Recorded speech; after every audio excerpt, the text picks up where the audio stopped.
Namaskar. Vakratunda Mahakaya Surya Koti Samaprabha Nirvignam Kurume Deva Sarvakaryeshu Sarvada Saraswati Namastubhyam Varade Kamarupini Vidyarambham Karishyami Siddhir Bhavatu Me Sada Ya Devi Stuyate Nityam Vibhudair Veda Paragaihi Same Vasatu Jihvagre Brahma Rupa Saraswati Sada Shiva Samarambham Shankaracharya Madhyamam Asmadacharya Paryantam Vande Guru Paramparam Shruti Smriti Purananam Alayam Karunalayam Namami Bhagavat Padam Shankaram Loka Shankaram Gurur Brahma Gurur Vishnu Gurur Devo Maheshwara Guru Sakshat Parabrahma Tasmai Shri Gurave Namaha. Namaskar and welcome to you all to this evening's webinar brought to you by the Center for Soft Power, the Divine Art of Kolam, Sacred Geometry and Cymatics. I would like to share with you a little bit about what traditional Indian life was before. We normally started, kind of pretty early in the morning, and we would always wash our front doorstep because at that point in time, it wasn't apartment complexes. So the front would be washed with and wiped with cow dung. And after that, with rice flour, we drew kolam, rangoli, sacred geometry, whatever we want to call it. And after that, initially on waking up, we always placed our hands on Mother Earth and prayed to her and said, forgive me for stepping on you. That was the start of awareness of our surroundings, awareness of respect to Mother Earth, and understanding that concept of divinity that is existent in the entire creation. So for us who follow Sanatana Dharma and the Indian ethos, it was that the supreme consciousness was omnipotent, omnipresent, and omniscient. And every activity of us practically revolved around this. So after that prayer, we put rangoli. And when we put rangoli, it was always with rice flour, because not only did it create a certain pattern, which they will talk about, and I don't want to talk about that to you, but it would also feed the insects and the ants. And then we would feed the crows, we would feed, if you had fishes, we fed the cows, and then we started on our daily routine. But unfortunately, with the change in lifestyle now, you hardly find rangoli patterns in front of homes. And if you do, you may see a plastic sheet that's stuck in the front of the door, or, just a chalk piece drawn. And I always marvel when I see, when you go to a smaller town, you will find every home with rangoli outside. And when you look at the consistency and the angles, the drawings, and when you look at those women draw, they don't think. It's a very innate activity that comes out. If you ask me to make a rangoli like that, I have to start thinking, oh, now it's 9 dots. Oh, then I have to put 7. Then I have to put 5. But this innate thinking, I think, is what gave us that mathematical and geometrical prowess, which we have slowly started to lose now. So that's one of the reasons why we thought we should do this. So, people start to understand the value of what seems very simple, but actually has a lot of depth. With this, I'll hand it over to Varsha.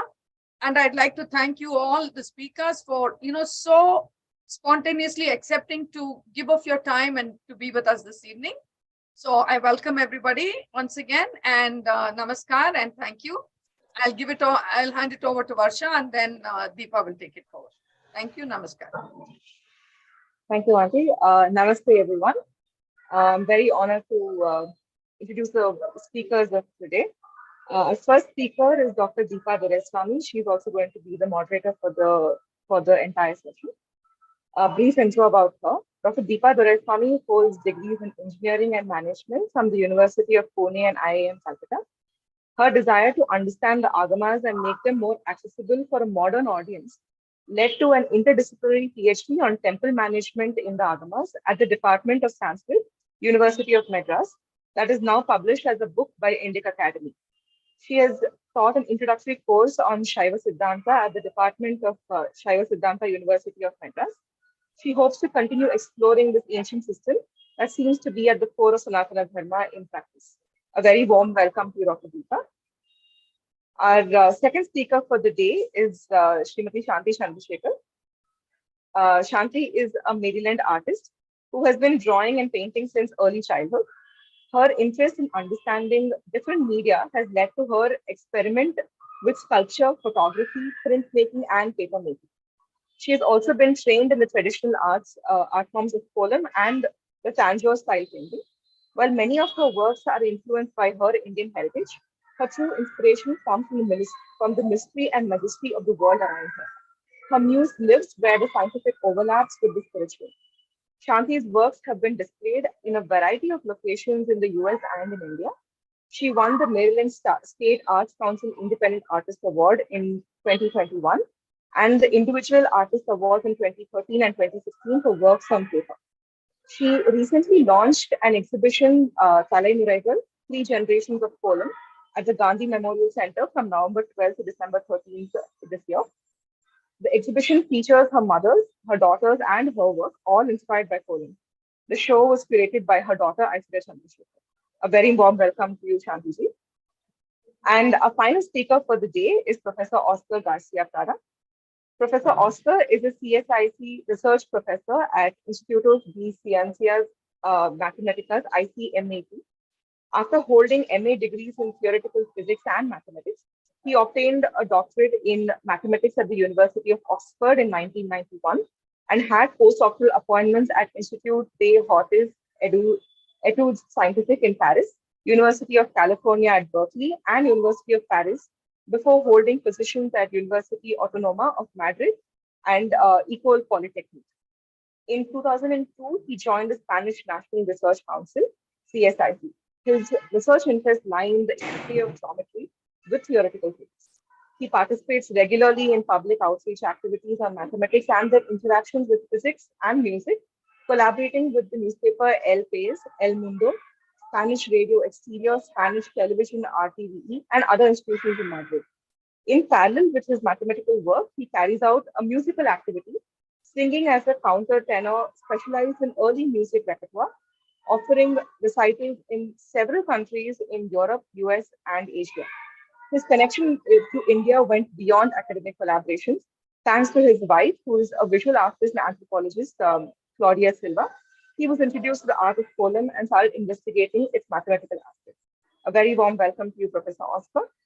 With that brief intro, I hand the session over to Dr. Deepa. Thank you so much.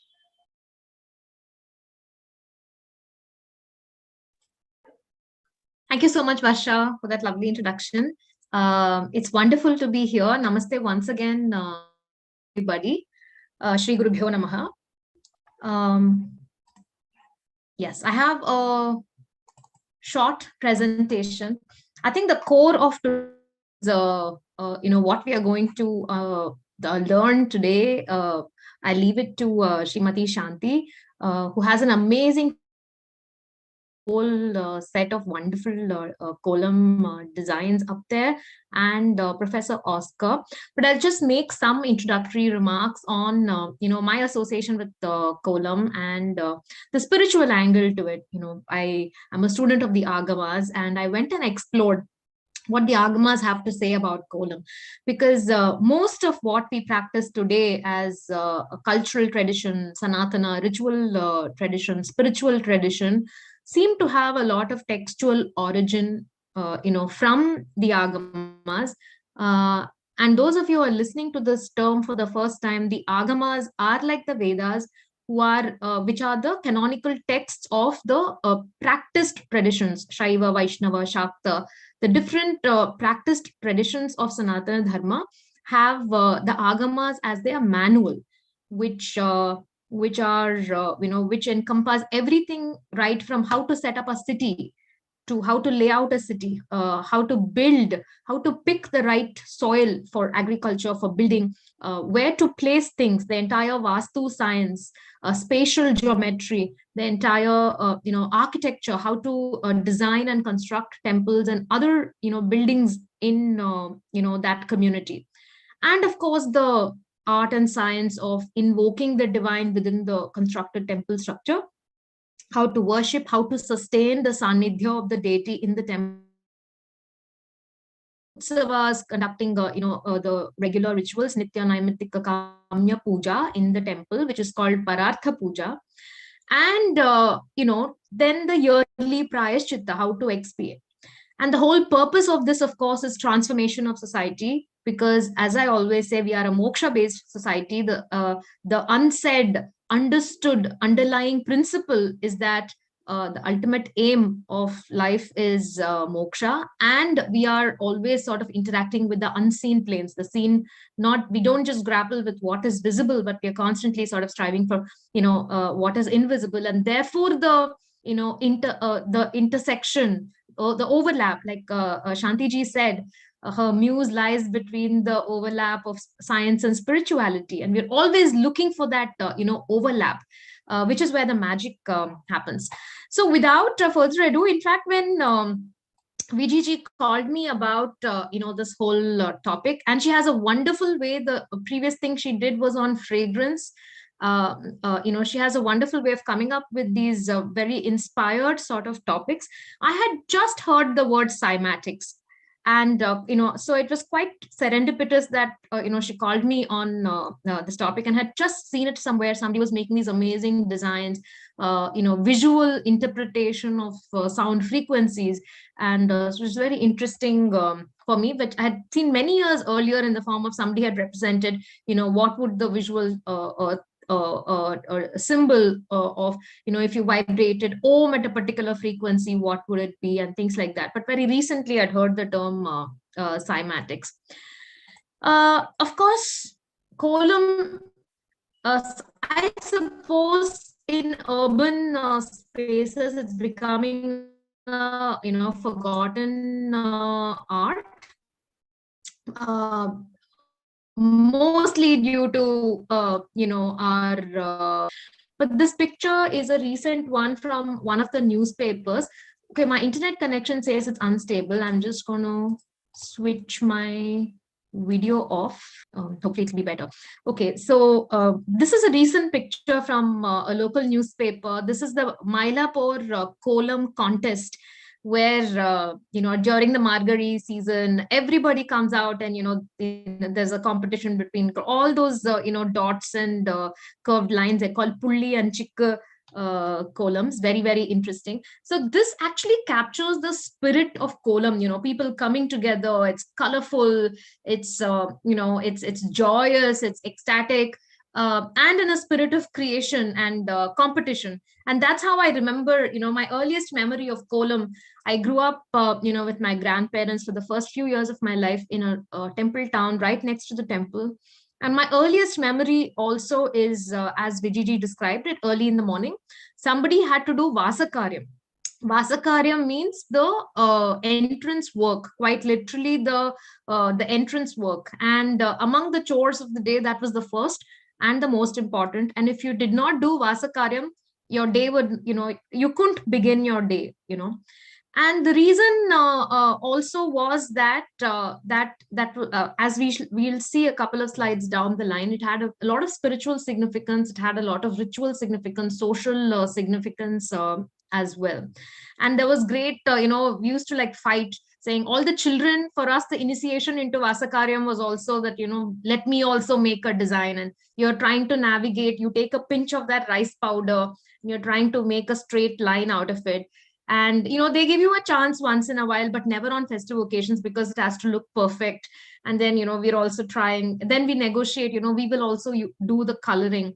And interestingly, the color powder that we used to use was, coffee powder for very very diligently the used coffee grounds used to be saved, and then that was used to fill, and then turmeric powder was used, and of course what is called kavi, I don't know what is that in I guess brick powder, I'm not sure. So that was used to line, and the way the temple has stripes of white and red, similarly the kolam also had stripes of white and red, again signifying Shiva and Shakti. So as always in our tradition, there are many layers of meaning for everything. Nothing is quite exactly what it seems. It's just like Alice in Wonderland, it is that and then something else as well. And I guess the meaning that jumps out at you is also proportional to the stage of life that you are at, or the level of depths that you want to go into, and things like that. And so kolam as well has several layers of meaning. The most common explanations given to us are that, especially the coming month, the conference, the seminar is also quite in time for the Margari month, which begins mid December, goes up to mid Jan, which is winter, and the early morning air is rich in prana, and being out early in the morning, exercising, bending down, making those large columns is supposed to sort of give you physical mobility, increased oxygen, and things like that. So at an individual level, it's supposed to be for one's health and wellness. And they say that the rice powder that you use, using these stickers and paint columns these days sort of beats the purpose. The rice powder was to feed ants, and it was a kind of a bhuta yajna, right, to feed other people. That was part of the daily kriya that one did. And also, as a person, imagine you get up in the morning, all these when you go to the modern coaches, and and people give you therapy and things like that, say do something creative, do something with your hands, try and express yourself.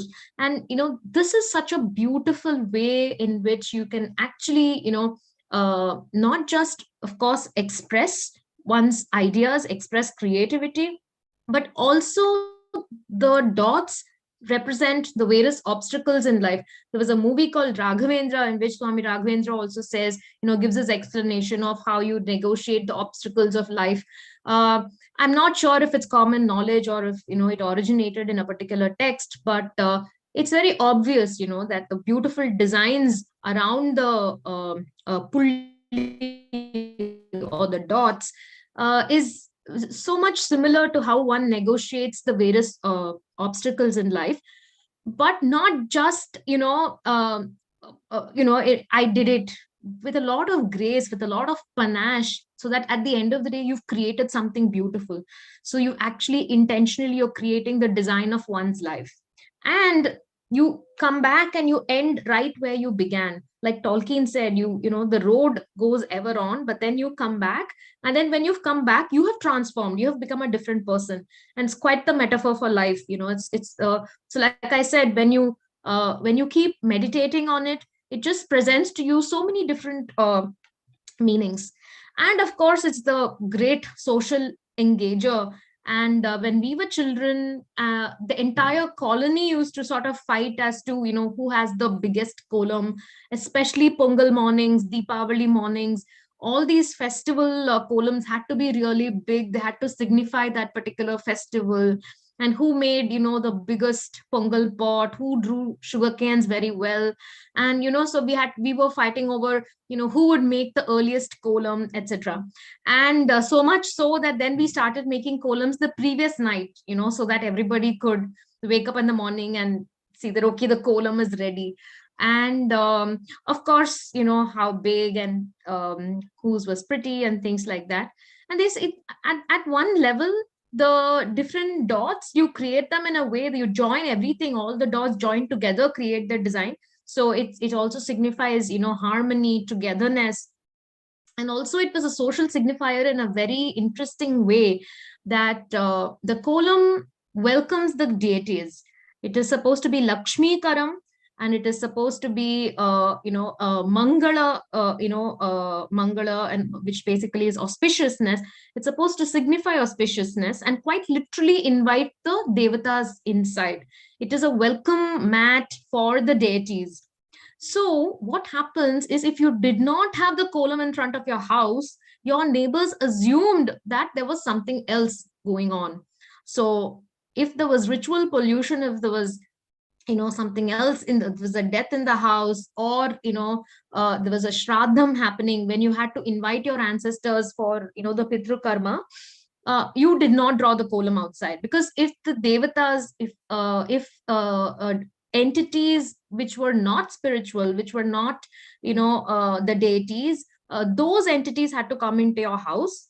They would first check whether the kolam is there or not. If there is a kolam, it also sort of acts as a protective force that nobody else comes inside.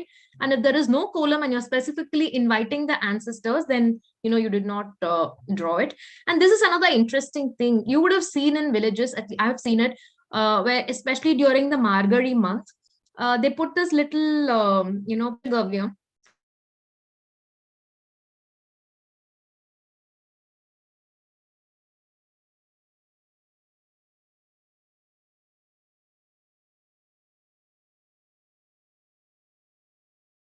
We are not able to hear you.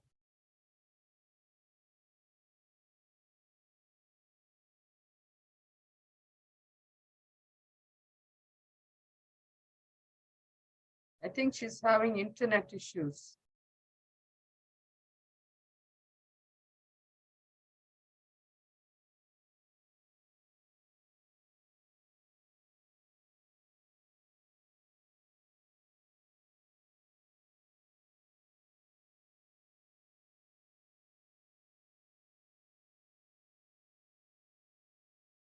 I think we'll just wait for her to, she'll probably just log in back again.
She'll be back. She didn't realize that she's been logged out.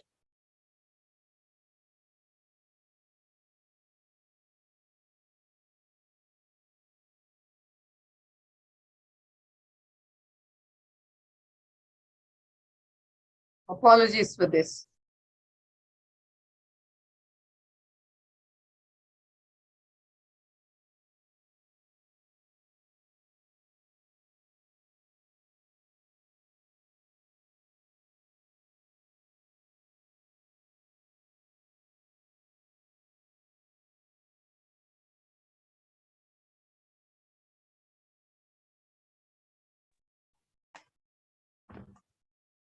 Sorry, I seem to have been logged out. There was some issue with the connection. We just got out of a storm, a cyclone that just passed. So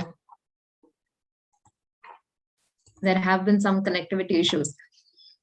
Okay, I don't know till when you could hear. I was just saying that, I wouldn't belabor the point, and you can see, men making the kolam as well. So not just, a female occupation. So yeah. Coming to the spiritual aspect, of course, nothing in the tradition is standalone, by itself. You associate the kolam with music, movement, color. Every mantra has, design. And the deity also is supposed to be yantra, mantra, tantra coming together, right? Tantra is, the process. Mantra is, the formula, the vibration, and yantra is quite literally the circuit through which, you pass the energy. So the kolam actually, sort of is derived from there. Like I said, it's a welcome sign for the devata. And different devatas have different mandalas that are prescribed, and the different values give different sort of energy. And definitely it is a plane which it connects us to the spiritual plane. And you can see some of the kolams also deriving from the temple tradition. You have a gopuram kolam, where it literally depicts the gopuram. This is a chariot. The ter kolam, it represents the utsava. The ter, the deity comes out in a chariot during the different utsavas. So you can see representations like that. It also is very important in rituals at home. So this is the padi kolam, and you can see these four sides. This square is something which is very important. The square represents Bhudevi. It represents earth, and it's supposed to give asana for the deity to sit inside. So therefore, for all rituals, the padi kolam is very important. And you can see on the left is the Hridaya Kamalam. In the center is, Kubera Yantram, as somebody's actually put coins on it to celebrate. On the right is, the Aishwarya kolam. So you can see these different, these columns are not drawn outside on the floor. And on the left, these four lines also indicate the Bhupura. It's actually a shortened version of that big square. So, okay, now we'll see how this originates in the Agamas. So this is an extract from Kamika Agama, where the Acharya is asked to prepare the Yagashala in a particular way. And if you see, it says Gomaya Lepanam Kritva Pishta Churnair Vichitrayet. So Pishta Churnair is the well-ground powder. Using this well-ground powder, so before that, Gomaya Lepanam, take the cow dung, liquefy it, you smear the entire space with Gomaya, and then with well-ground powder, make these diagrams. So the Acharya does this to prepare the Yagashala. And then Panchagavya is taken and sprinkled all over the Yagashala to purify it and all that. So in several places, in several, different rituals, the kolam is given a very prominent space, and it is called Churna Chitra. And here, this is a Kartika Masa Deepotsava festival. There, all the houses, everybody is asked to clean the front of the house. So the previous slide, we saw it was a ritual at the temple, which the Acharya had to perform. Now, this is a ritual with which people had to perform. So we just had the Kartika Masa Deepotsava. Kartika Deepam just went past that festival where everybody lit lamps, and the deity comes out in a Utsava. And for this, the Agama says house fronts have to be cleaned again with Gomaya. It is called Churna Chitra. If you see the fourth line here, Griham Preeti Krita Lepa Churna Chitra Samanvitam. You're going to make the house beautiful with all these different columns. And then you're going to make it auspicious. You're going to light a lot of lamps, Vardhani Kumbha, keep a lot of Kalasha and Kadali Puga, like, banyan trees on both sides. Everything that we do today, you can see the origin. You can see how it is prescribed in the Agama. Patta Vastradi, Toranam, tie Toranams, decorate the house, light lots of lamps, give Dharbamala and strings of pearls, and griha lankara uddishto. And the other thing is grihahina sthale picha, even where there are no houses, don't leave the if it's a community, don't leave one part really dark and ambiguous because nobody lives there. Just like decorate that also. There's a lot of public spirit as well. This is another interesting place where this is architecture, and there are so many references to designs which actually columns take from architecture, temple design. And one particular example I'm going to give here, which is called Pitha Lagnam. Pitha Lagnam is, there is a Pitham, which is the base or the space stand on which the deity is going to be invoked. But on the sides of the Pitha, there has to be a design. It cannot be empty. And even today, when you do puja, on the sides, like we saw those 4 lines, or something has to be there on the 4th thing to signify that somebody is going to come and sit here. And that is called Pitha Lagnam. When they made it for the temple, they could make it They could embellish the pita itself, or they could make it separately and add it on top of the pita, and which we see in practice today as well. And of course, the Agama describes so many mandalas.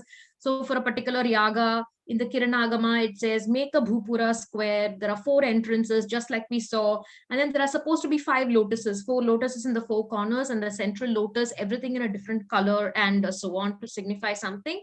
And so I couldn't find that picture. I have another picture of a different mandala where,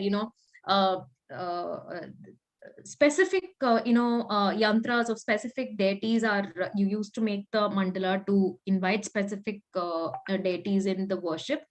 The other element, the other angle to the whole thing is that in the Shaiva Siddhanta philosophy, every element, I think in yoga as well, every element is considered to have a particular color, a particular shape, and a particular mantra or sound is associated with it. So if you consider that the world is made of these building blocks, there are these, it is made up of all these. So the earth is always square. So which is why the pita is always square. Water is a semicircle, fire is a triangle, and so on. So I'm not going to again go into this in detail. I'm just going to leave 2 thoughts and conclude, because we all want to listen to Shanthi ji and Oscar ji. This is the Sri Yantra on the left. Okay, this is the 2-dimensional representation of Sri Yantra, which is supposed to be one of the highest, representations of Shakti. And on the right is the same Sri Yantra in 3-dimensional form. It's called the Meru. And so if we can make, if we see that, a 3D model of this, something which is 2D is created, what are the other dimensions? Are we not able to wrap our head around that? So is Kolam actually something which is an entry point into all those dimensions that we are not able to grasp, but which is sort of simplified for us to sort of experience in our everyday life? Is that it? That's one question I'm leaving open for our guests today. And the other thought I had was, in Tamil, Kolam means, they say that it means beautiful. Kola Mayil, the beautiful Mayil, etc. Kolam also means this design. But, we also have Nindra Tirukkolam, Kalyana Kolam, etc. to describe the deities, which means the posture that they are, that they present to us, the way in which we see them. So is Kolam actually the way in which we see the universe, a particular snapshot in time? Is that it? Or there is a word called kol, which is a measuring staff in Tamil. So is Kolam from that measure, which means there is a measure, there is visual rhythm? Is there something like that? And then the final thought I want to leave behind is the highest point, just in Shaiva Siddhanta again, is the bindu. And the bindu is the dot, and ultimately everything stems from the dot. Just after Parashiva, ultimately everything stems from the dot. And so is there a connection between this and sort of like you say that numbers, everything originates from 1, so everything originates from the dot? So is there a connection between this and that? So I leave the floor to our honored guests of today. Over to you, Shanthi ji and Oscar ji. Thank you so much for your patience, and sorry about the network.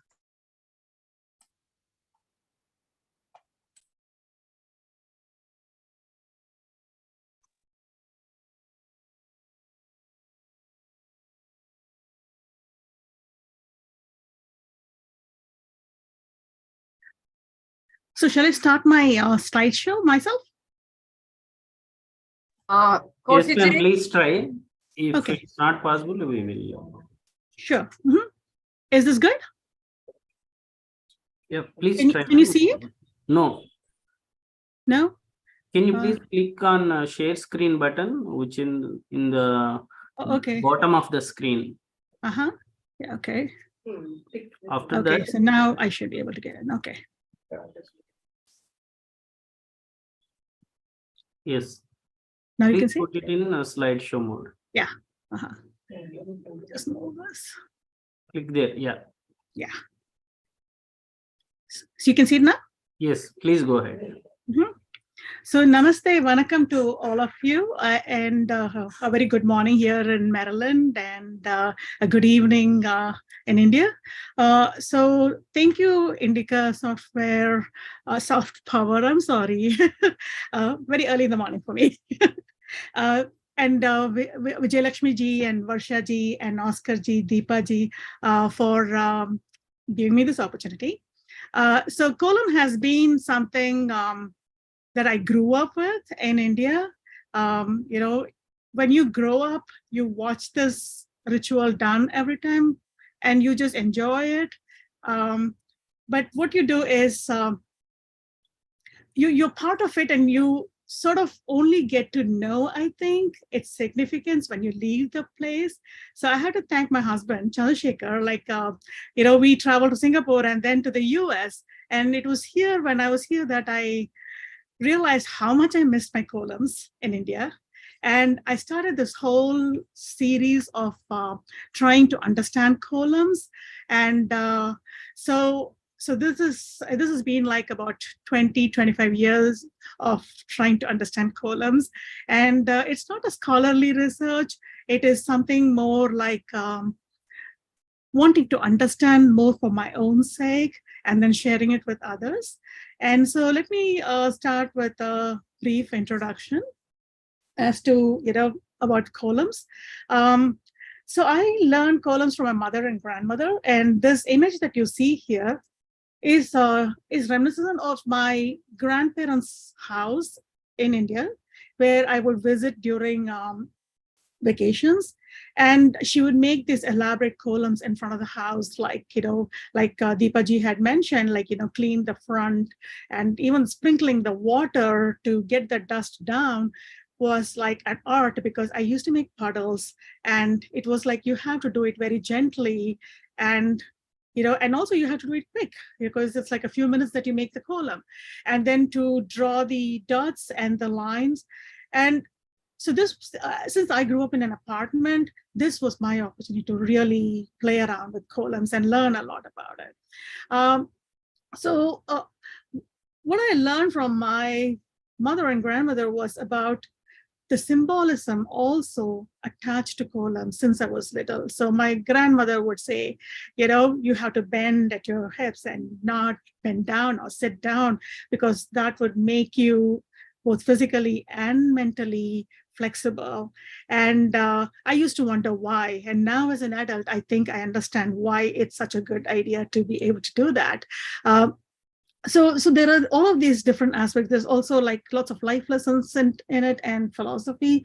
And she would also talk about what others would think, which brings to the idea of like what Kolam could mean, like Deepa ji was talking about. And I did not know about the coal part of it, which is really cool.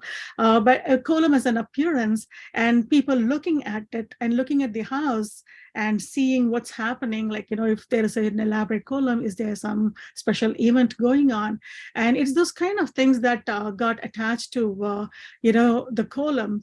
And I think it's the simplicity of just dots and lines with powder that made it so much more interesting. There's lots of layers to Kolams, and I find that I find that so exciting as an artist, to be able to see so many different things that can be signified by just one art form. So with Kolam, it's done on the ground, and it's done using rice powder, or it could be rock powder. But whatever it is like almost like what comes from earth goes back to earth. It's an eco-friendly art form. And, and it's also so beautiful, like you start the day with almost like a public art happening like throughout the area, where everyone around sunrise, no one has to remind the other person, but everyone, it's like coming out there, cleaning up the space and making Kolams. And just imagine you move away from earth, and then just to watch all of these patterns emerge, and then over the day it disappears. And then the next day, another set of patterns emerge. For me, I think that's so powerful to think about, that we make an individual Kolam in front of a house, but it also has a whole community, making it at the same time, making it, a community project, because it's like you do it in front of the house, and it's public art because people walk around, see it. It's not like inside the house. So that as another one, as an artist, I find that very appealing.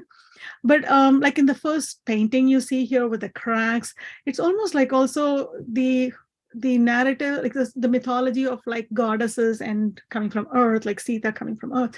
And I was thinking of women as like the Bhudevi, and the women making these beautiful patterns on it. And it's a very delicate balance that we have to maintain. So it is a very eco-friendly art form that I think in a way reminds us that we have to not only take care of our little space, but the whole world in the same way. And and I also have another part of it that I did in this particular painting. You see, I don't know if you can see clearly, but there are like women's portraits, and it goes down the eons. So my question has also been like, when did this beautiful art form start? Because there are similar art forms in Africa called Sona, or like in Vanuatu, or the Native American sand art. They all have a very similar patterning, or at least the method of doing. And so how long ago did this art form start? Did it start from in one place and spread out and took different forms? So that has been another aspect that I've been very interested in. And like Deepaji had mentioned, I also grew up with like the symbolism part of it, like where the dots could represent the obstacles or challenges in life. And if one could weave around these dots and create like, and get back to the starting point, but also create some kind of symmetry, because most columns there is symmetry involved. And so if you can maintain that and you come back, you'll be able to deal with life's ups and downs. And for me, that also has been a big help throughout, because every time something comes up and I'm like, some challenge or some issue comes up, I'm like, oh, that's another dot that I need to take care of. And how would I go around it? And, and it's that kind of a thinking.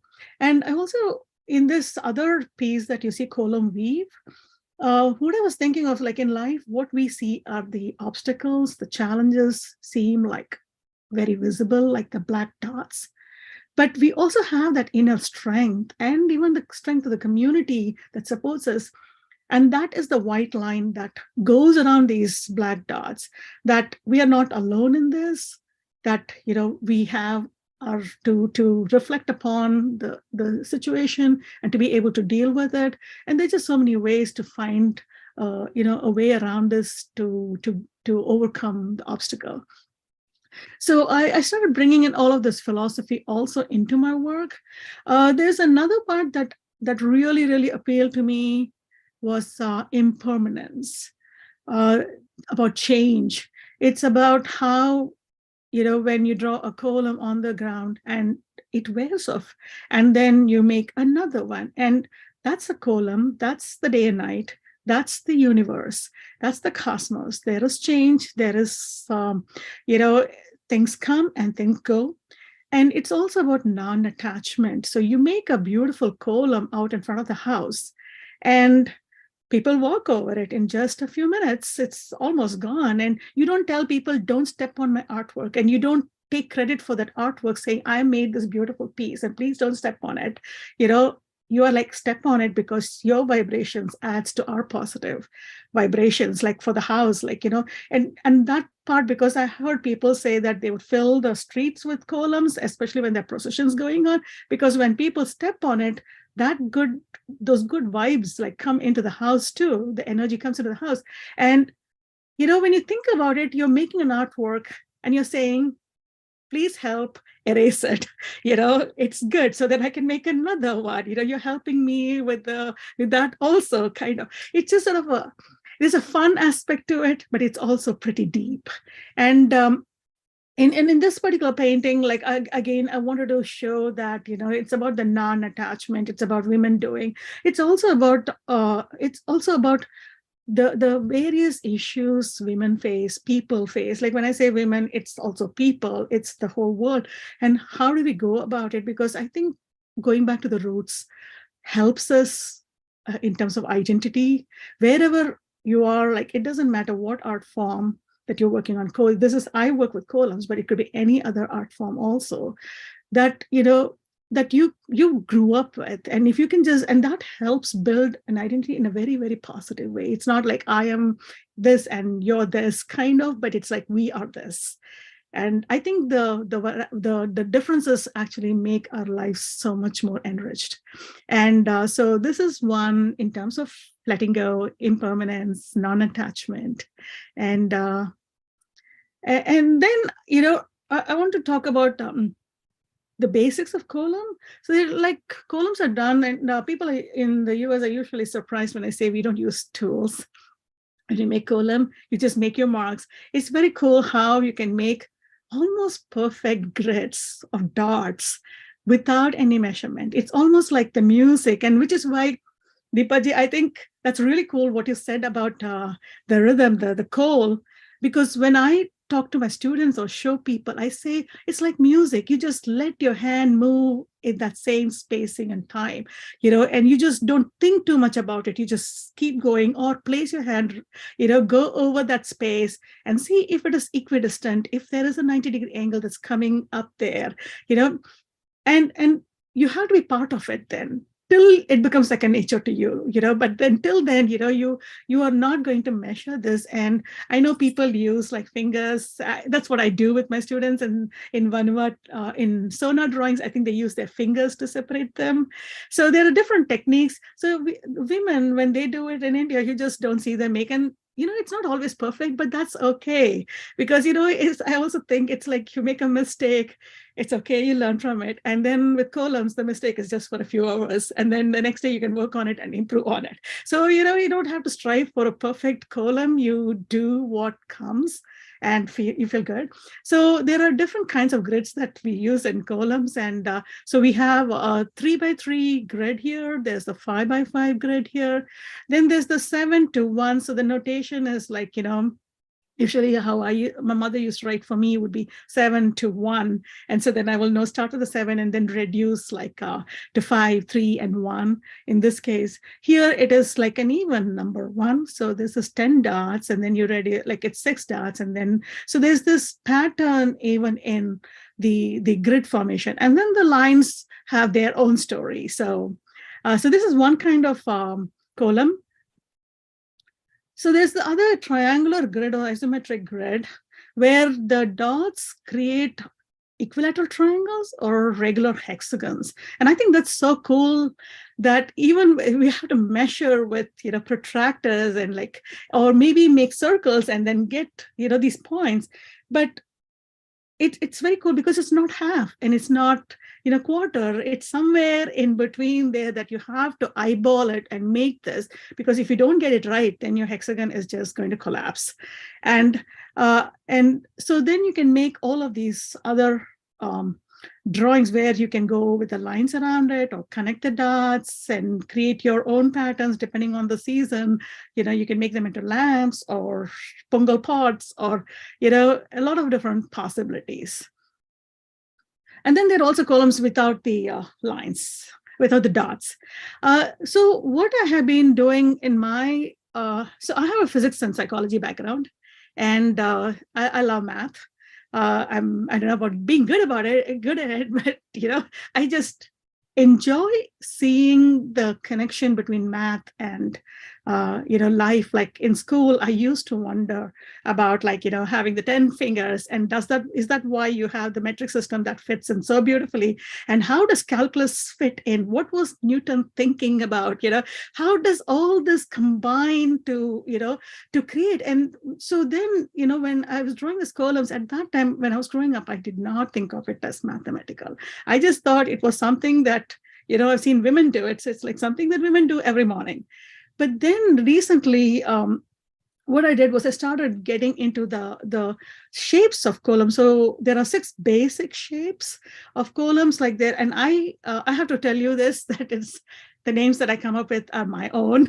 It's not something that everyone uses. This is for my own identification reason I do this. This is the circle. So you can see the square, the circle. I call the spindle, I call this a cup, and this is a fan, and this is a drop. And what I realized was that each of these 6 basic shapes is just the combination of quarter of a square or quarter of a circle. If you have a quarter of a circle and a quarter of a square, you can get the 6 basic combinations, 6 basic shapes. So you can see here, it's the 4 square corners make a square, and then the 4 circular corners a circle. But then you have, the opposite direction, you have the square corners and the circular corners, and you get this shape. So this is something that I found very interesting, because it's about like permutations and combinations. You're putting these shapes together to get the basic shapes. Now what happens is these basic shapes can be connected in certain ways, because the pulley column, no, the Sikha column has rules that you follow. Like, I mean, it changes, but there are also certain rules. So in this case, you can see how the drop part has 2. There's just 1 connection that's possible. With the cup, there are 2 connections possible. So you can see how the columns, so I have color coordinated these columns here. So you can see that the drops are all having just 1 connection. Then the fan has 3, the square has 4, the circle has none. So that became something very interesting for me. The other part also is like when I was growing up and I would watch my grandmother make these elaborate columns, and I'll say, how do you remember these elaborate columns? And then she'll say, oh, go with the flow of your hand. And I'm like, okay, my flow of my hand is like taking me all over the place. And she'll say, and then she tried to think about what she does, because she never used a book. And so it's like, how do you get this? And she said, one day she said, I think I realized, I just remember quarter of the column, and then the quarter becomes the whole, because you repeat it on all 4 sides. And I said, that's simple. And then when I started doing, I realized it was not a simple quarter she meant. The quarter actually traveled all over the column and went back to that point, and then you repeated it. So that's why the overlap happens. But in terms of symmetry, there are like simple symmetries like, left, right, top, down, or you have the rotational symmetry. Then there's also the translation symmetry, where you can put it next to each other like this, or another format. And then there's also scaling, where I can have a small 3 by 3 column, and then I can make it larger, like 5, and then, make it larger to 9. And this is one that one day I just was like, what would happen if I did 93 dots by 93 dots in a 24-inch square? And I don't know why I do this, but sometimes something hits me and I have to do it. There were a whole lot of issues, but I managed. It's a single line that goes around all of these the dots here. So I think I can deal with life. And then there's also the other way you can connect. You can string these different columns. So this is the never-ending loop or column that you can find in so many different cultures. Like it's also like the Chinese knot or the Celtic knots. They all have very similar patterns appearing, which makes it very interesting that these patterns are found around the world. And and then I made a painting of this. So then I've also been very fascinated by the Aishwarya Kolam and the Hridaya Kamala. And in this case, the Aishwarya Kolam has like the triangular grid. So I tried to bring the grid around here to show that, and from where this pattern emerges. In this case, what I wanted to do was, how does this triangle come? It's like the flower of life, so the circles. When you have the circles overlapping, you get those points that you connect become equilateral triangles. And when you keep adding that and then you create this pattern, you get like Aishwarya pattern. So I found it very interesting that I would have to start with something circular to get a straight line column. And then when you see the next one, it's the Hridaya Kamalam, where you have the grid and you make the dots like, the X and the Y axis, kind of like you make your dots here. And then you also go the 45-degree angle. So there are 8 arms in this, and it's a continuous line. So you have a pattern that you follow. So if you have this on your number line, on your, if you want to call it like a graph, it's like 0 here, the origin, and then 1, 2, 3, 4, 5, and then there's 5 on each of these, and then 5 like along the concentric circles, kind of the same length. You have the other arms, and then the innermost, this is 0, this is 1. So you start from the 1 to 3 to 5, and then go to 2, and then you go to 4, then you go back to 1, and you repeat this till it comes back to the starting point. And I found it very interesting that we're using curved lines to connect dots that are on a 90 degree, 45 degree angle grid. So it's a straight line grid here. And so I just thought, I like playing with that kind of ideas. I also like taking a small column and seeing what happens if it just went infinitely. Like, if I just kept repeating that column again and again and again, what would emerge out of that? And it's just like beautiful because there's something else, because it's like the community, or like, it's like one person, but that one person makes a larger community part of it. You can't take every single person is as important as the other.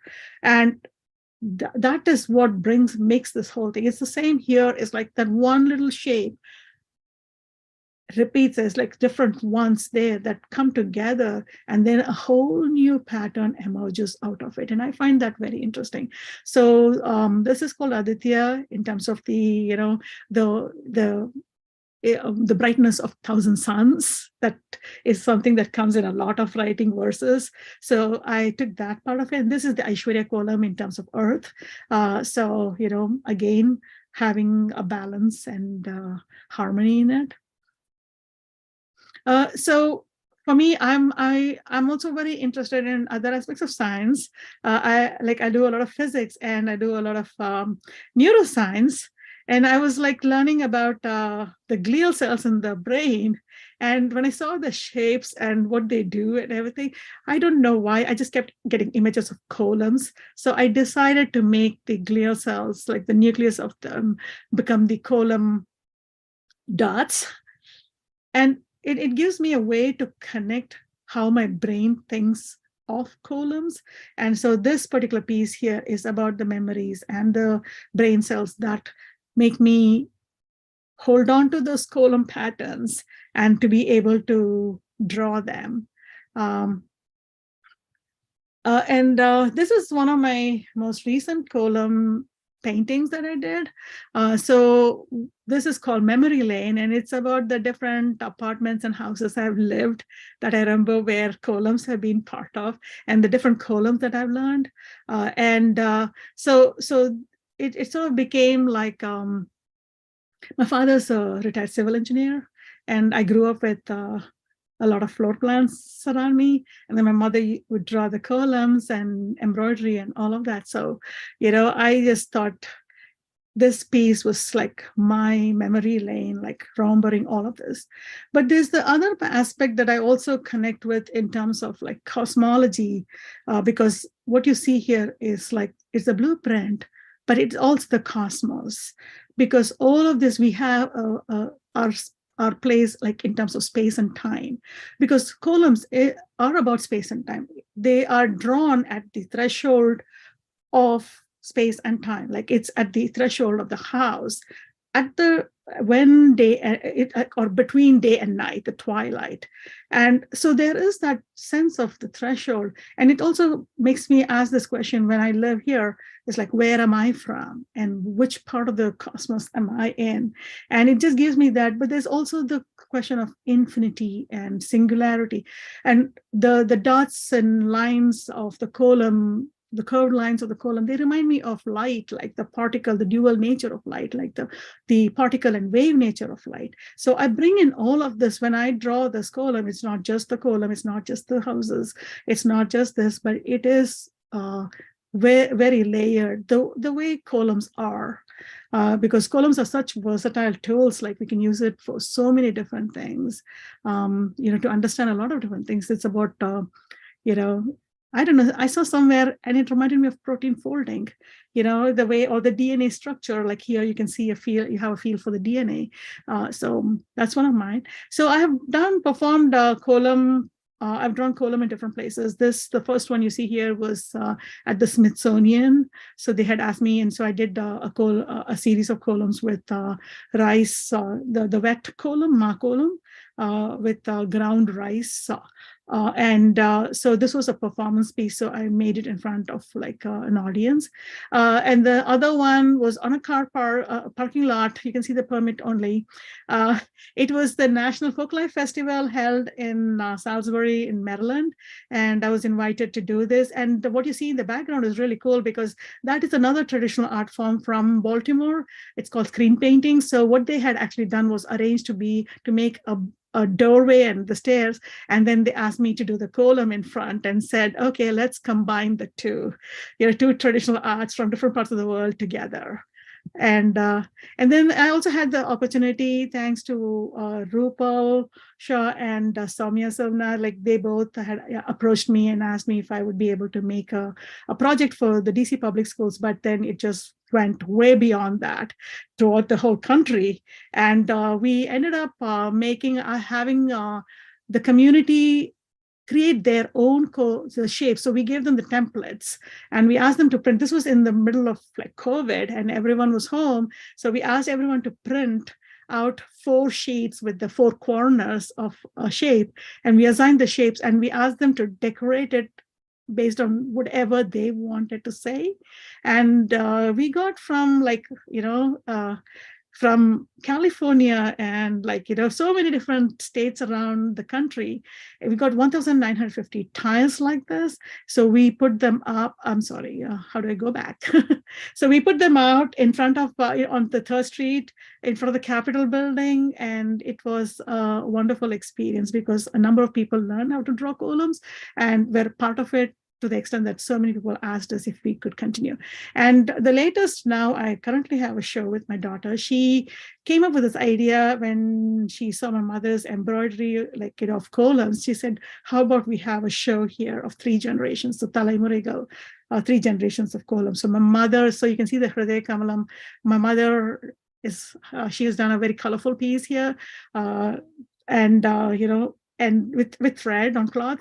And then I have the grid and, I've sort of reduced the colors. And my daughter, she does, her way of doing this is there are no lines here. They're all dots. They represent like the particles of the powder that comes together to form a line, because we see the illusion of a line, but it's actually particles. So every single piece in this one is a dot. It's also, again, she comes with a social anthropology background, business and psychology background.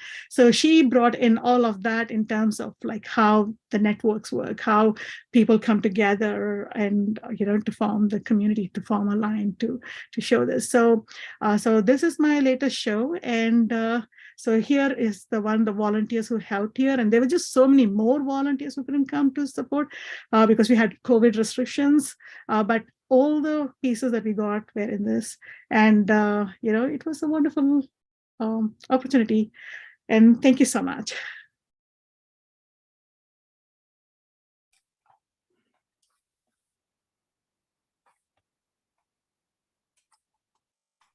Thank you, Shanti ji. That was wonderful. Oscar ji, you go next and then we'll have a discussion. Yes, very good. Let me share. Let me just. Thank you. Yeah.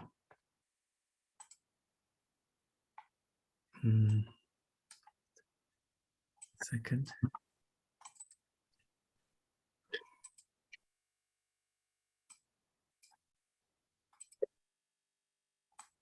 Can you see my presentation? Yes. Very good. Well, good evening, good morning, good afternoon. There are people from several places. And I want to thank Varsha Ye and Vijay Ye for the invitation to this beautiful event, and Shanti and Deepa for the wonderful presentations and for sharing the panel with me. It's been very, very beautiful and inspiring. So I learned about Kolam, actually, as Varsha said at some point, from my wife, Claudia Silva, who is a photographer and anthropologist. And I have been going to India. I have been going for more than 20 years. But you see, the action, as has been mentioned several times, happens very early in the morning. And so in the twilight, as Shanthi said, and we Spaniards are notorious for being late sleepers. And so my wife, however, she's from Colombia, and so she likes to wake up earlier. And then one day she came and said, "I have seen something wonderful," right? And so she brought me to it, and I realized that I had seen a few things, but I never appreciated the dimension of this beautiful art and this practice, the Kollam. So this is Claudia taking photographs actually this is in Pondicherry, and this is also in the Mylapore Pongal, one of the Mylapore Pongal festivals that have been mentioned here. And so she has been, we have been going there for many years now, and actually has done a photography and video exhibition in many places like Oxford and Madrid, Paris, New York, and Porto. And actually next February, she's very happy that we will have an exhibition in Bangalore in the International Center for Theoretical Studies. So there will be a Western perspective of what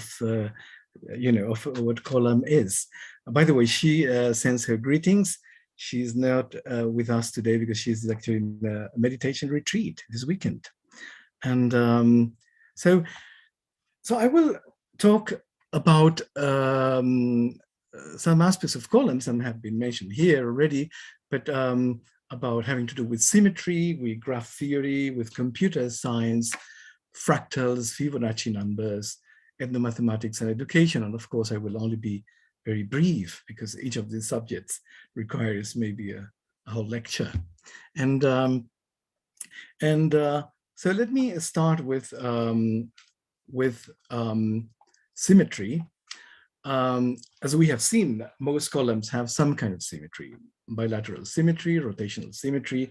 We have seen how Shanthi described the different grids, and this corresponds to different kind of symmetry. But what is symmetry? I mean, symmetry is not really an object or something.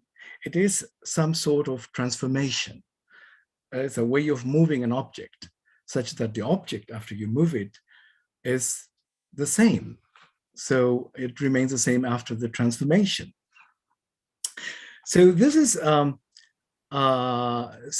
here is Galois, Évariste Galois, a French mathematician. You can see the dates of her birth and death, and he was not actually, he died at the age of 20 in a duel, and just the night before the duel that he was suspected that maybe he would be killed, he wrote in a frantic way some pages that have transformed mathematics. He wrote and invented a language that describes symmetry, and that language is called group theory. This is a subject in algebra, some algebraic structure. So Galois was interested in solving polynomial equations. You see, all of us, I think, have learned in school how to solve a second-degree polynomial equation. Do you remember x squared plus bx plus c equals 0, this kind of thing? And perhaps you remember, some of us with pleasure, some with terror, that there was this beautiful formula that was, minus b plus minus the square root of something divided by something, and that gives you the solution of the second-degree equations. So mathematicians for centuries were occupied in seeing if one could find similar formulae for equations of higher degree, instead of x squared, x to the 3, x to the 4, x to the 5, etc. And so Galois realized that instead of just thinking of the solutions of the equation, you have to think of permutating the equations. And so he invented this structure of group of permutations. And in doing that, the whole theory, the whole group theory. And so So group theory, as I said, revolutionized pure and applied mathematics. And you see symmetry, as we have seen in art, but it also governs the formation of patterns in the natural world. And also symmetry plays a very central role in physics, in quantum theory, the quantum world of the very small, and to describe particles and their interactions, to describe, the electromagnetic interaction and also the weak and strong interactions at the atomic and nuclear level, and as well as the relativistic world, the influence of gravitation, and so how in the study of astrophysics and cosmology.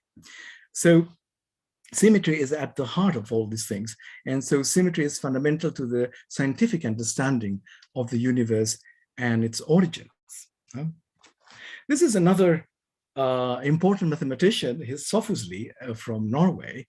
He actually, in the same way that Galois was trying to solve polynomial equations, Sophusli was interested in solving other kind of equations. These are the equations that involve, these are called differential equations, involve derivatives and these things, this thing that Newton and Leibniz invented, and calculus. And he did for differential equations what Galois did for polynomial equations, and so there are things called now Lie groups. So very important and fundamental in physics. Okay, let's come back to Kollam, and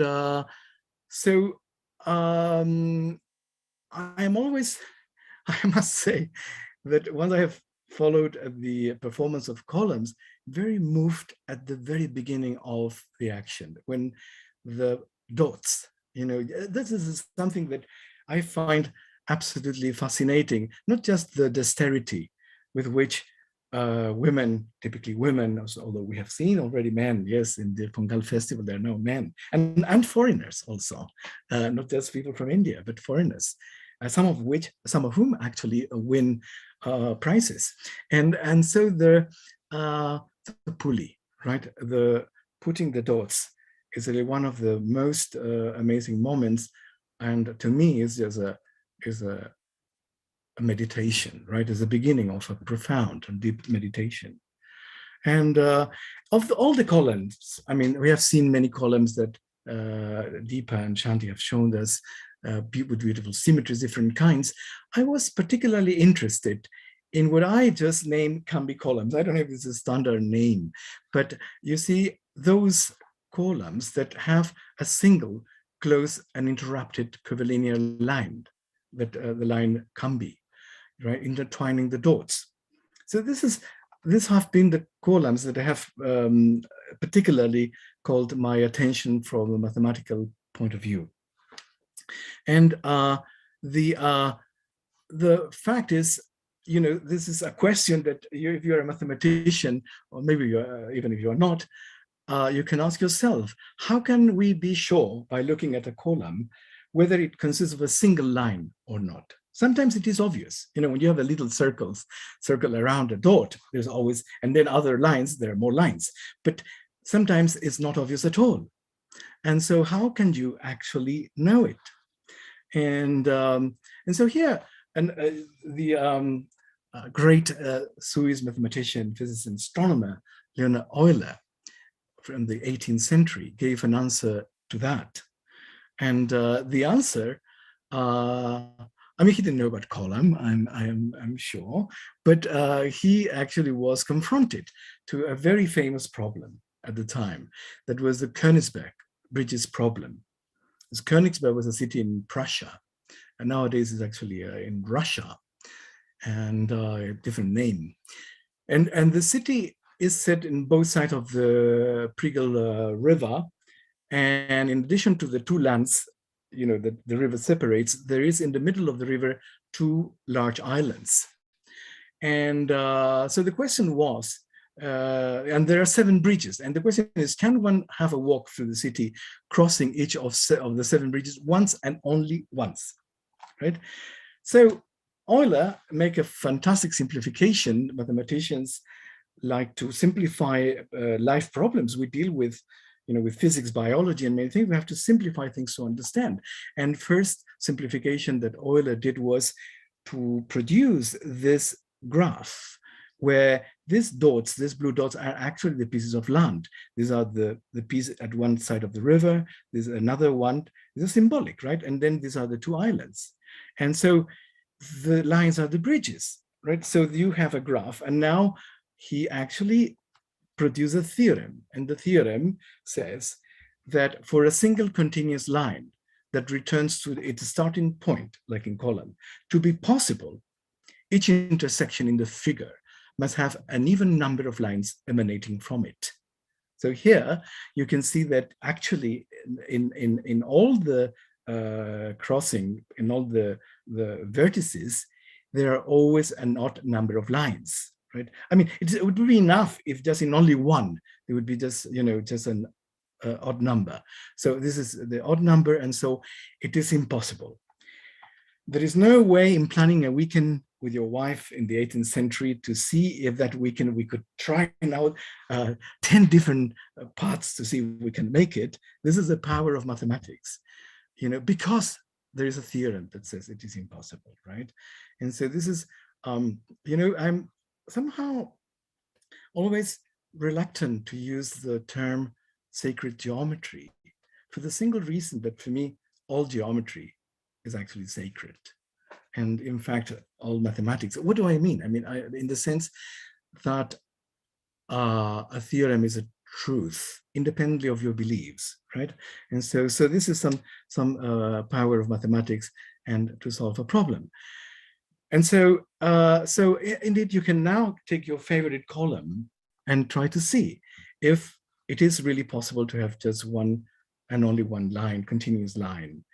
Another matter is whether the column has been performed like that, right? This is the Tamil Nadu women in particular have their tricks, and I have been always, inspecting, this could be done for a one line, but you have done several. Anyway, is fair enough. In early morning, even if there was a meditation, you learn things. You learn also to simplify things sometimes.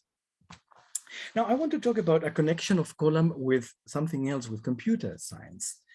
And there was a computer scientist, Indian computer scientist, Gift Siromone, I don't know if I'm pronouncing it correctly, that from Madras Christian College in Tamil Nadu, that created a bridge between Kollam and computer science. So together with his wife, Rani Siromone, that was also a computer scientist, they became involved in what is called picture languages, and found inspiration in many of the Kolams of the picture for picture languages. So like natural languages and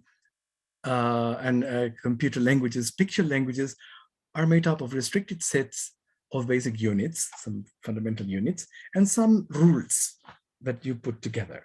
And so the Kollam designs provide a rich supply of this, of patterns that can be done from a picture language. This, at the time where they were investigating this, the formal languages were very popular in the context of linguistics by the work of Noam Chomsky in the late 50s. And in fact, here is a picture of the ceremonies in precisely the 50s in the USA. I found information about him at the Chennai Mathematical Institute, in the webpage of the Chennai Mathematical Institute, one of the places that I regularly visit. So both of them are now gone, but there are descendants of the family. So here is, we have seen it already, a photograph of the anklets of Krishna, right? And this is one of the very notorious Kolams that can be produced from a picture language, meaning you have some units, some rules, and you repeat. Yeah? And when you repeat this, it becomes exponential growth. And so as some of the beautiful pictures, paintings that Shanthi has shown us.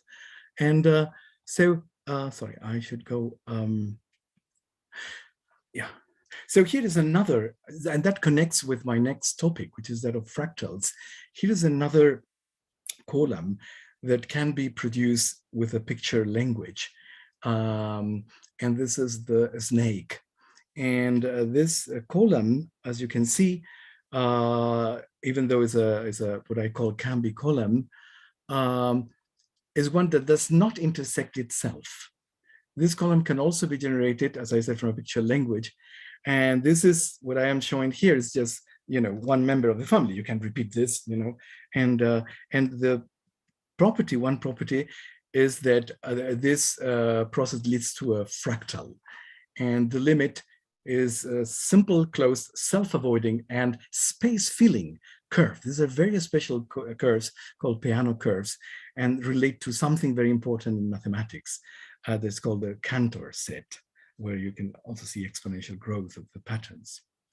Now, I want to now mention some other kind of columns. I call it Fibonacci columns. I don't think they are produced in a sort of, this are columns that I don't think they have been done, let's say naturally, but they have been done intentionally after knowing about the Fibonacci numbers. And so here are the Fibonacci numbers, a list of the first Fibonacci numbers, and a very immediate inspection will show us, you know, that how can you obtain the next one? Well, you see that the third one is the sum of 0 and 1, 2 is the one of 1 and 1, and 3 is the sum of 1 and 2. So one of the numbers is obtained from the sum of the two preceding ones. And these are the Fibonacci numbers. And so you can see how mathematicians will formulate this fact that the Fibonacci number at the step n is actually the sum of the two preceding ones. And this first appeared in the book Libera Baci by Leonardo di Pisa, known as Fibonacci in the 12th century. And however, and some of the Indian scholars can confirm this, it is claimed that this number appeared in the analysis of the prosody of Sanskrit poetry by Acharya Hemachandra in 1150, so 50 years before Fibonacci. I'm not surprised, because these numbers do appear very naturally in nature. In fact, you see rectangles that have at sides two consecutive Fibonacci numbers are called golden rectangles, because the ratio between the two sides, as you tend to the limit, as you go, you know, you repeat this process, you take 2 divided by 1, 3 divided by 2, 5 divided, and etc., right? You obtained the so-called golden number or golden ratio, right, which is sometimes called phi. And the golden ratio appears in nature in many things, in the biology, in the branching of trees, in arrangements of flower petals and seeds and leaves, spiral patterns in sunflowers and shapes of seashells, and as well as in the arts, in particular in Western art, in architecture, and in paintings and sculpture, poetry, and even music. So this is one of the favorite objects, mathematical objects in sacred geometry. And you can understand why.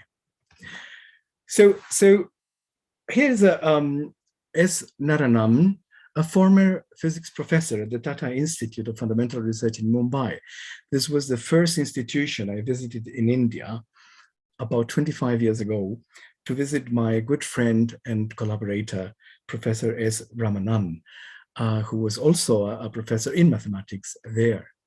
And so Narayanan, that was a colleague of my collaborator, Ramanan, when he retired, or maybe before he retired, but certainly when he retired, he became very interested in columns and how to produce bigger columns from smaller ones using the Fibonacci numbers, right? And so I call this Fibonacci Kolams. You can look in the internet and find some of his papers.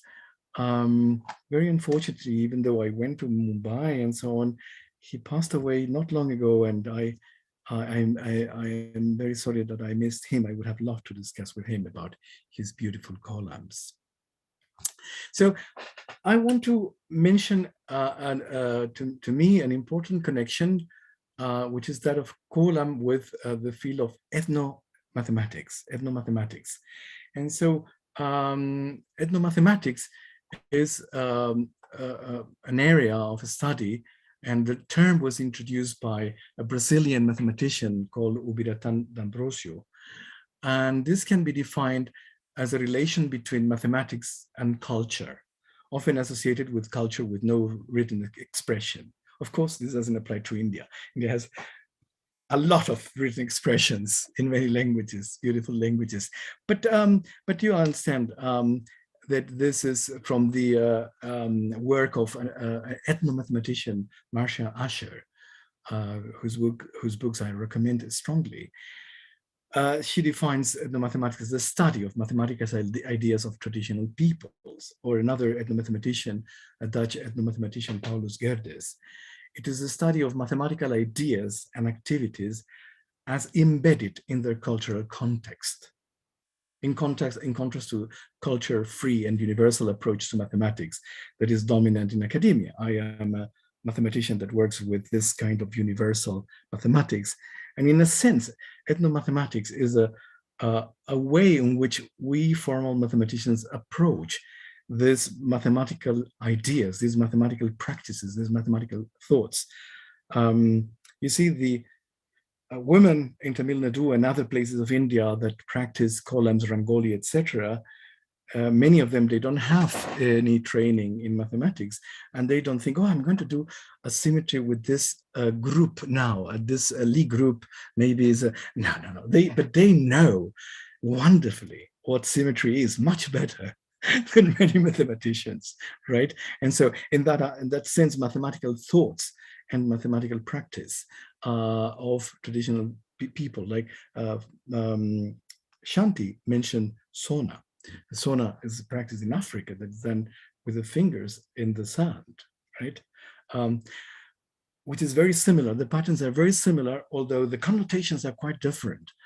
It seems apparently that, you know, many of the people that practice Sona, they practice because when they die, the idea is that we confront it to solving a particular Sona.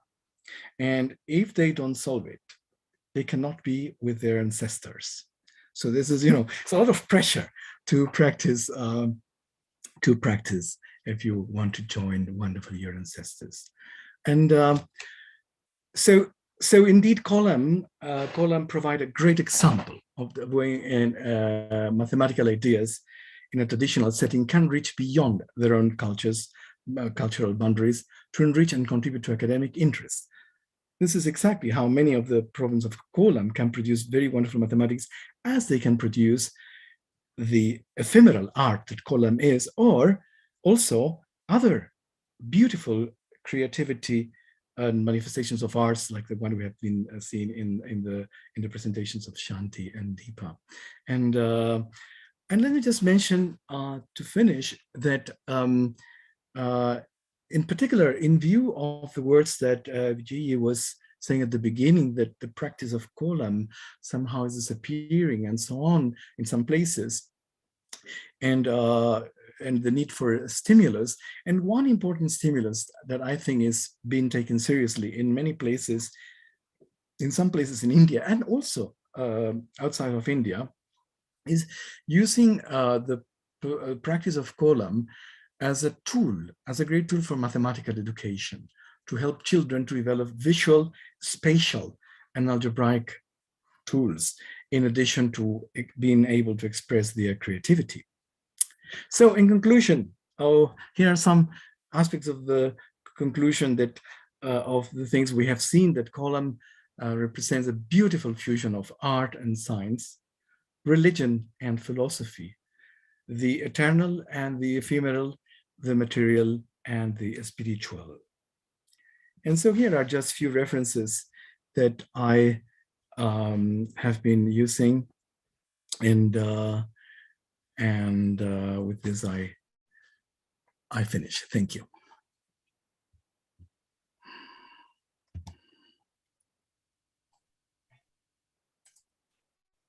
Thank you so much, Oscar ji.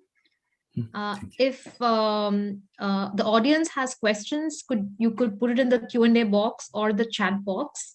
But I'll start off. Vijay, if you have questions, otherwise I'll start off with a question of my own. That was astounding. It was wonderful to hear two different, completely different perspectives. One from artist as a scientist, and the other from the scientist as an artist, and again to arrive at a space where both sort of overlap. So that was wonderful. Thank you so much to both of you. Shanthi ji, when I looked at some of your artwork, and I loved how you simplified how to make Golem for an audience that's not used to it, and I'm going to sort of use that also. And try and do those shapes. It was very profound how you sort of broke down everything into four, into what A and B, like the corner and the corner of a quarter of a square or the quarter of a circle, etc. And how you put it together to create the shape. And also something else that you said about the dots being the obstacles that show up on the fabric of life, but actually the solution lies in the on the outside where you get that community. I sort of put the both together, and in both scenarios you're sort of using the negative space, you're highlighting the negative space and not actually what goes on around it. So you think you're doing something, but the meaning actually happens in the negative space. Is that something that you're consciously doing? Because that's what occurred to me when you did that. I'd love to hear your views on that. Yeah, I think I do that, and I mean, you're the first one to bring that out, bring that up, because even with the neuroscience, I go for the glial cells, the cells that support the neurons. I like to learn about that because I think we know a lot of information that is already out there, like the problems and the conflicts, we see it. What we fail to recognize, and I've been there, I face something and then I'm like, oh, I don't know how I'm going to deal with this. But then when I just get back out of that and put myself on the spectrum and think I'm a tiny dust on a tiny dust on a tiny, speck. And when I get to that point, I am looking at that negative space. I am looking at what is not there. That helps me deal with what I see. And a lot of my work is about that negative space, so which is really cool because I don't think I thought of it. But thank you for bringing that up. And so that part of it, I had actually come up with the idea of how to make the square to a circle, because when you talk and you teach children, especially, you have to break it down. And I think you learn a lot in the process because you have to simplify something that is pretty complex, looks simple, but it's actually complex. And then you break it down. And I always say, oh, did you see the shape emerge? What is the starting point? It's a dot. Like you said, the bindu. Then what is the shortest line? And which is why in that supernova, you see a circular shape, because it's a circle that is the shortest surface area around it or the line around it. Then what do you do? So now I make one more dot and I say, what is the interaction between the two and what is the shortest line? And that's 8 or infinity. And based on, again, it's an Indian way of learning, you take what you know and then go to something unknown. So it's the same. You see the obstacle, then you realize you have the strength to deal with that obstacle. But it's the same way that I went. But I also have to say, Oscar, he brought up the Shiromanis. And so they happen to be my physics professors in-laws, which I didn't know at that time. But I got to know much later when I talked to my professor, and she said, you should have met my father-in-law, Gift Shiromani.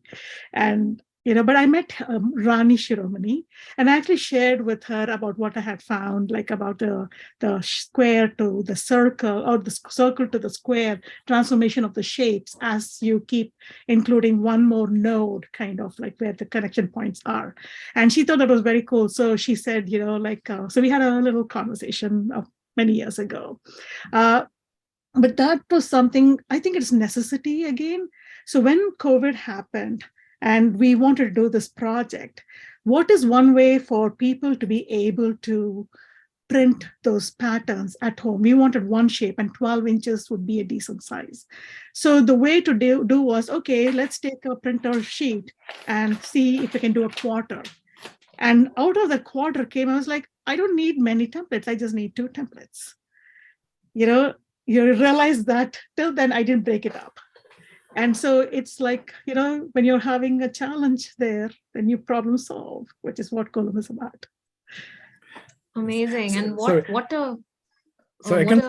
I can't resist making a comment about what Shanthi said about the A and B patterns and so on, because you see, there is something in physics that's called string theory. That is now what basically explains many, it's a theory to unify all the interactions, and particles are thought as strings, which is very, kind of, and the vibration of the strings, which is also linking with cymatics. But there is in physics something dualities, and there is something called the A model and the B model. So I was very amused when I saw your letters A and B for this A and B model. I mean, I cannot get into into the meaning, but yeah, I just wanted to comment about. Sorry for the interruption. No, not at all.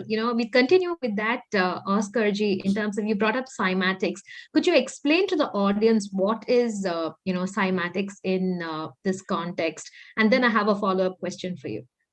Well, actually, to be quite frank with you, I'm not an expert in cymatics. I expected that Shanthi would say a few things, but well, I know basically what it is. It's about how to make visual patterns of sound, of vibration, and these are beautiful phenomena. They are purely physical phenomena, and many of the patterns.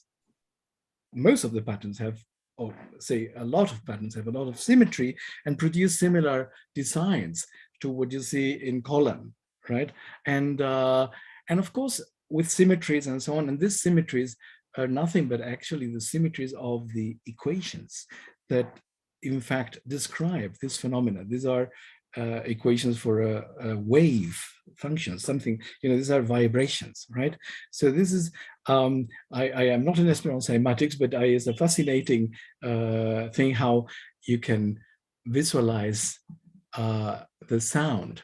To me, this is, sorry, going a bit a step farther, is like how out of music, which is a vibration also in sound, you can visualize emotions. Right. I mean, it's a different kind of thing, but it's just a way of transpassing, different senses, right? But it's a beautiful physical thing, and perhaps Shanthi wants to say more. Like what you said, because like cymatics, when I first came across cymatics, I was floored. I was like, you see it happen, you see things move, because it's everywhere. Like anywhere there are particles. Like I have tried making a video with turmeric powder, and if you mix it in water and you just shake it, and you get these patterns emerge out of it. I mean, that's what the clouds, you look anywhere, there's formations, there is some underlying vibration or energy transfer that's causing it. And so with cymatics, it's the space, I'm talking about negative space, it's a space where there is no wave that the powder, so like cymatics is like when you have a metal sheet on an amplifier, and you sprinkle some sand or salt powder, on it, and you have either a violin bow or a frequency. Based on the frequency, the dots sort of levitate kind of the particles, and then they settle down. Those are the little spots in the nodes where there's nothing there. And talking about the next space, we're seeing the negative space there. Basically, I think that's what it is, because I don't find too many videos on it, but I found one that talked about some of these, and I thought it was very fascinating that it's a